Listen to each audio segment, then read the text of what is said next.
Yeah. My name, Thomas H. Jones. My date of birth, October the 2nd, 1913. Okay. Can you let us know what your rank was? My last rank in the military, the United States Marine Corps, was that of first lieutenant. Where were you December 7th, 1941? December the that was Pearl Harbor Day. I was in Paris Island, Marine Corps barracks at Paris Island. I had recently re-enlisted in the Marine Corps, having done my first cruise from 1931 to 1935. Was honorably discharged, worked in civilian capacity until November of 1941, when I was about to be drafted into the Army. I decided against being drafted and re-enlisted in the Marine Corps. And sometime late in November or early December, I was called and sent to Paris Island with a group of other recently enlisted Marines from the Niagara Falls and Buffalo area where I had been working. Mm-hmm. And I remember on December the 7th, as I recall, we were standing, I believe it to be around noon, when we got the word. We were waiting in line for our noonday meal, and somebody came out and announced the Japs are now bombing Pearl Harbor. Of course, that caused great excitement with us. And from then on, there was a lot of speculation and wondering what would happen next. What were you in Paris Island or on Paris Island for? Recruit training, again, for the second time. Mm-hmm. And once they found out that I had been a former Marine, I didn't have to go through the usual routine of boot training. I was assigned other duties, and until the platoon I was assigned for completed their training, then we were all reassigned to a new post in New River, which is north of, in the Carolinas, north of Paris Island. And was there until late May of 1942, where we did combat problems, and we called it boondocking. And late in May, we went aboard trains and taken to the West Coast, where we put aboard ship early in June, the first week in June. And we left San Francisco that week, sometime during that first week in June, and landed in New Zealand late in June or early July. The exact dates I'm forgetting. But we were aboard ship for about 30 days. And when we arrived in New Zealand, we disembarked, and I remember it was during the rainy season, and I believe that it started to rain every day we were there and was continued till we left. And what we did was unload our ship and reload another ship to be transferred somewhere north of New Zealand. At what island, we don't know. But before we could left New Zealand, evidently the Joint Chiefs of Staff in Washington must have decided that they better see if they couldn't halt the progress of the Japanese invasion, which was indicated was moving south and probably would move into Australia. And they knew that the Japanese were building up an island called Guadalcanal. Oh, incidentally, we were the 1st Marine Division now. And things were confused. And when I say there was not the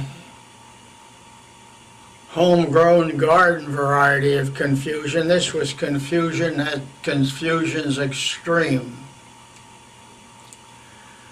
And we didn't find that out until we got to Guadalcanal. Then we found out we had loaded our ammunition first, and all our supplies and, pardon me, all our ammunition. Now this was a combat operation, and we're going to make an assault on Guadalcanal, and fortunately we were not well received, but the opposition was not that strong or heavy. We had a few casualties. Part of the division was landing across the bay at another island called Tulagi, and those Marines landing on Tulagi were hit pretty hard, and fatals and the casualties were relatively heavy in that battalion. But anyway, to get to the ammunition, we hauled all of this material that we had above the ammunition. We threw that over the side into the Pacific Ocean to get down to the ammunition. That was part of the confusion. And the second part was that a reconnaissance plane had picked up the Jap fleet heading toward us. Well, all the cargo ships got the word and left the area. But we left 4 cruisers behind, and they didn't get the word about the Jap fleet coming down on them. So the night of August the 8th, the Japs attacked our cruisers. They were unaware of them. They didn't know the Japs were coming until the Japs actually were shooting at them. And consequently, we lost 4 cruisers. We lost the Vincennes, the Astoria, the Quincy, and the Australian cruiser, the Canberra. One of the cruisers, the Astoria, burnt, and you could see in the morning of August the 9th, you looked out in the ocean, in the distance you could see the smoke from and eventually it sank. And now we were on the island, on Guadalcanal. We had about 3 days food supply in our packs, and all of our other stuff was gone, left. And so we were now relying on Japanese supplies and equipment that we captured. And things were pretty tough for a while.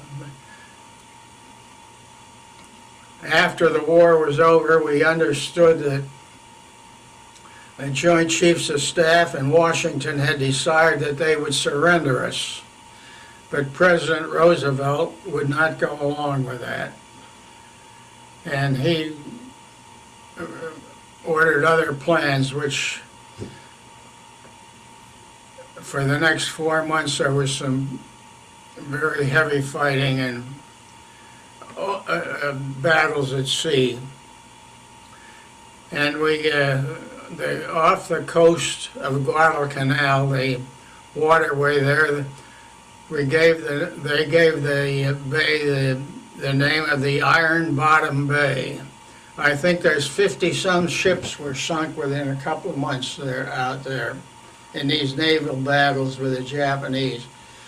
And on a nightly basis, first of all, we held no more than a mile, or roughly a mile, of beachfront property. And there's about 18,000 men consolidated in that area. And the Japanese would come down nightly with the cruisers and battleships and shell us. And they get out of there before morning because we still had a few airplanes that could bomb them. But that went on until, I guess sometime in October, when things began to change on them. The Japanese had tried several times to land and were successful, but then they would attack and we were able to beat them off. And it wasn't long before we had air superiority. So anytime they tried to reinforce their troops on the island, we were able to bomb them. And it was, and that went on until, November. Things started to quiet down. And sometime in the middle of December, we were relieved. The Army came in and relieved us. And we went to Melbourne, or to Brisbane, Australia, and we're there till about Christmas time of December. Then they moved us to Melbourne, Australia. And we were in Melbourne, Australia till September of the year 1943. Then we went back up into the islands again. I was with our battalion, went to an island called Goodenough Island. And we were there until middle of December of 43, when we got ready for combat again. And on Christmas Day, we landed on New Britain Island at a point called Cape Gloucester. And the landing was not too tough. We were opposed, but not seriously. But then we weren't there too long, and then we had a lot of combat action with the Japanese, which we were successful. And sometime around Easter or March or early April, we were moved out of Cape Gloucester to another island called Pavuvu. And we were there until September 14th, when we made an assault on an island called Peleliu. And there we were hit really, really hard.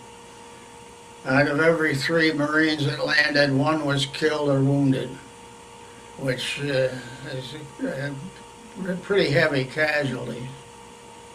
And I was wounded there. I got it in the calf of the right leg with a piece of shrapnel. And by that time, I was now a company commander. I had 300 and some Marines under me.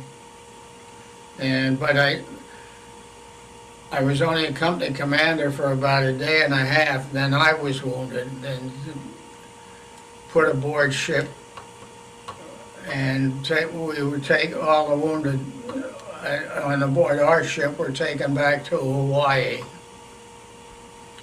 and were hospitalized there for a while. Then we were sent into Oakland Naval Hospital, which is across the bay from San Francisco.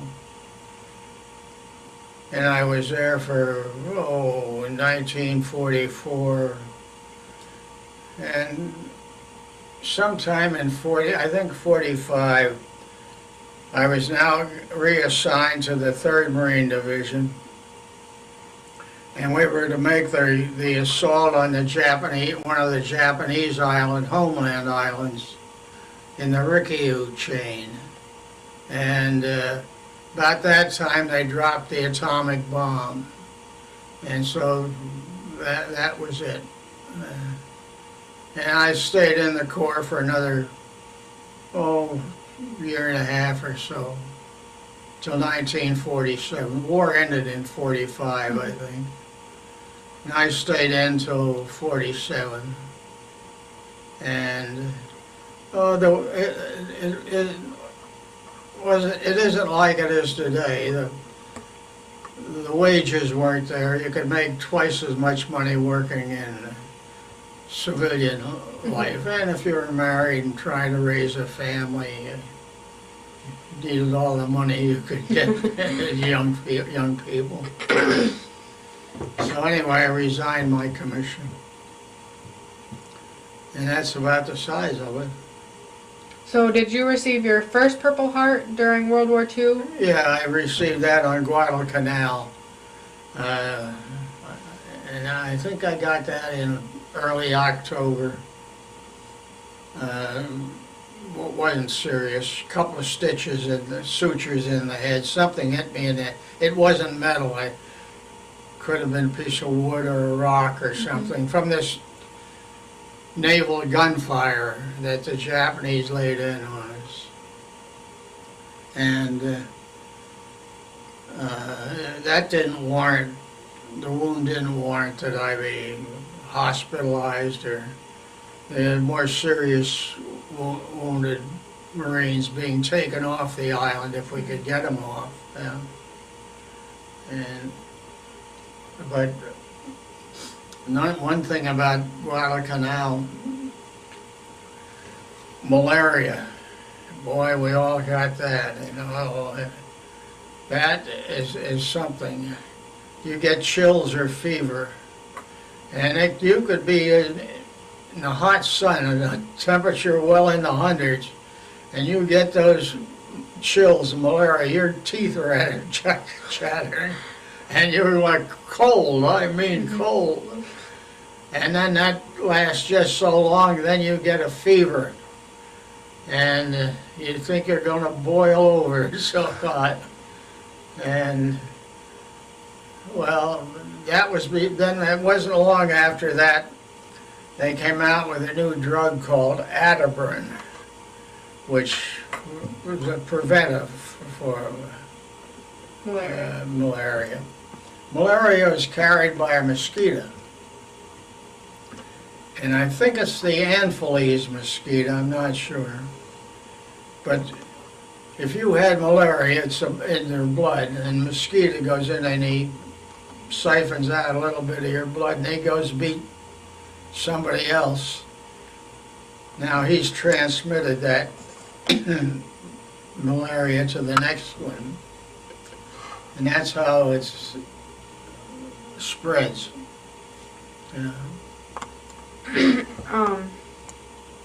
So how did you said you got out of the military in 47, right? Around 47. So how did you come back into civilian life? How long did it take for you to... I think I got out and in San Francisco, and I was living in Niagara Falls, and I went back to Niagara Falls. I think I went back to work about 2 weeks after I was out of service. I went to visit my mother in Wilkesbarre, Pennsylvania for a few days, and then I went back to my Niagara Falls and looked around for a place to live up there. Yeah. And believe me, girls, you couldn't find a room hardly in those days. People were, looking for homes and rentals, and you couldn't find them. They said there's work to be had. But I had, before I went into the service, the second time I had made with the people that I had rented from up there, that when it was over, if I would come back there. So they took me back into their home. That was lucky. Yeah, and then I got married. That's about it, I guess. You never had any children? Well, we had several miscarriages, and then we had one child that died in birth. But I didn't get married till I was in my 30s. Well, my first time in the Marine Corps, I got out of an orphanage in Philadelphia when I was 17 years old, and couldn't find work anyplace. So I joined the Marine Corps. That's how I happened to be in the Marine Corps the first time. And wait, maybe I got some pictures here that might interest you. You interested? Yeah, pictures are great. Before I show you these, you may see some native bare-breasted women. All right. I don't want to be found guilty of pornography. So don't look if you're... All right. Okay. Oh, that's where I lived up in Brant Lake.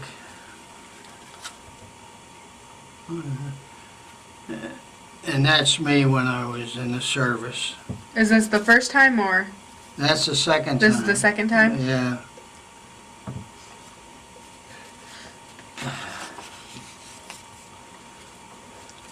Now these are taken in boot camp.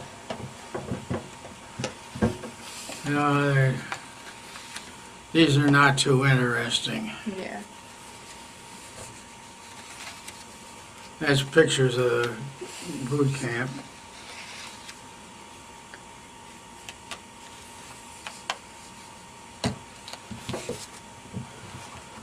And these are some more pictures of the camp. And there's two of those guys got killed. Hey, I'd have to get the other book out for you. Oh, that's me.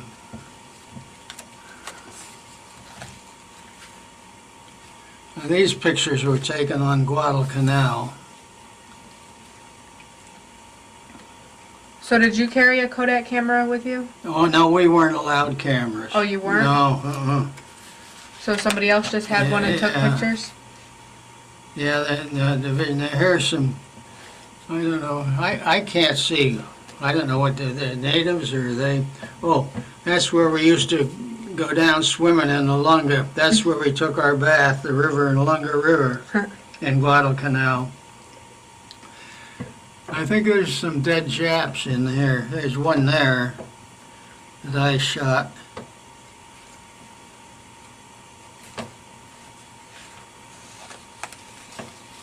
Oh, no. Careful. These are on an island. That Good Enough Island that I mentioned. So were the natives welcoming of you coming there? They were very friendly, more so with us than with the Japanese. The Japanese abused them. But like all males, whether they're animals or humans, you're possessive of your female. So we didn't bother with the females at all. If we did, I don't know anything about it. And I don't know of anybody that did.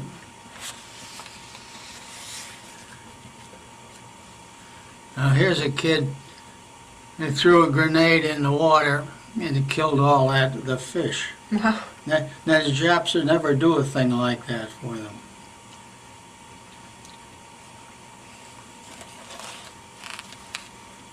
There's a couple of the natives. Well, this is a good friend of mine. He pitched for the New York Yankees, Steve Peake. And there's a Maori woman from the New Zealand. Oh, these are the kids. My second marriage, first wife died. I married a girl from Brant Lake, and that's her grandchildren and great-grandchildren. Oh, wait, I get this. What's this?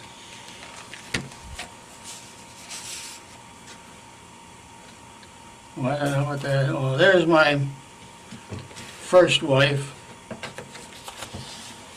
And that's a native scout, Vusa. But that's me and my first wife. She was beautiful. Yeah, she was a beautiful girl. And here's some pictures taken in Australia. And there's my first wife, there. Did you meet her in Australia? Or? No, I met her and married her in Niagara Falls.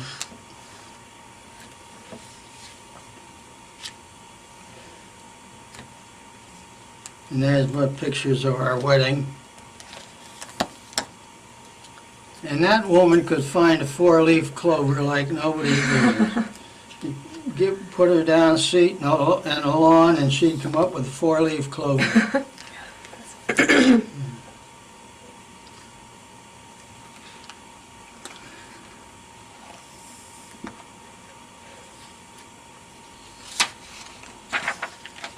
What's this? Honorable discharge. When I was a corporal, that was a discharge to take a commission.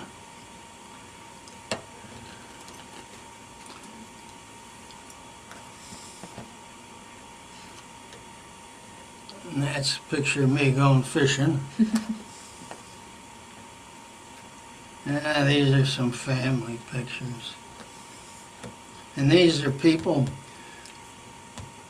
that I met in Australia.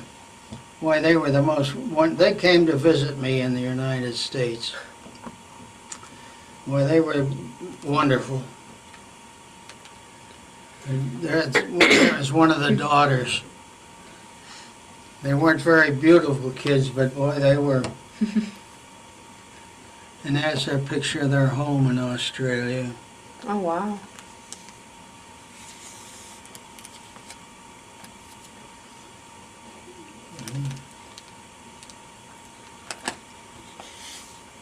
That's my second wife, Helen.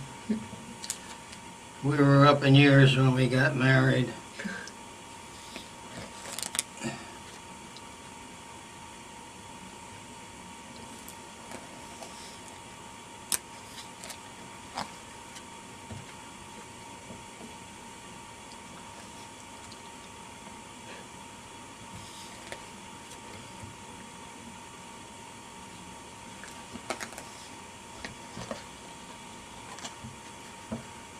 What's that? I don't know, I can't read it. Certification of baptism. And that's me with that ball player fishing. And this is our camp up in Brant Lake. Second wife and I. And there's some more four-leaf clovers. Wow. She found so many.